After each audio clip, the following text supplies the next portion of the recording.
ամենակարևորը ցանկանանք իմ ընկերոջ Թևանյանին ազատություն, որ խաղ բանտարկյալ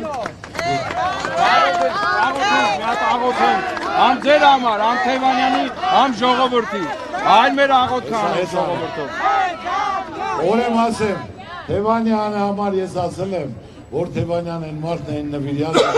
իրոք հանդիմադիր եղե սաղ կյանքը, երբեք ոչ մի բանով չեն կարողացել ցավացնել, ես եմ իրան լավ ճանաչում։ Ու ինքը այսօր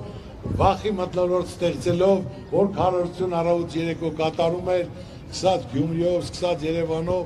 Էջմիածինով, ինչ որ ժամանակավոր բոլորս էլ գիտենք, որ առնվազն մի ամիս, երկու ամիս հետո Թևանյանը ասենք թե մեր կողքին է լինելու։ Սա միայն ասենք թե վախի մթնոլորտ էր, որ հեռացնեն, բայց իր թիմը ավելի պատրաստական, մենք իրար են, այսօր կինն աստեղ, որդին աստեղ կանգնած, որ այսօր ասենք թե ստեղ են իր հայրիկի համար, կարևորը դու պետք է հպարտ քայլես, որ այսօր հայրիկը երկրի ժողովրդի համար, կայացման համար, զարգացման համար, այնպես որ հպարտ պետք է քայլես, դա ժամանակավոր բնույթ է կրելու, ժամանակավոր։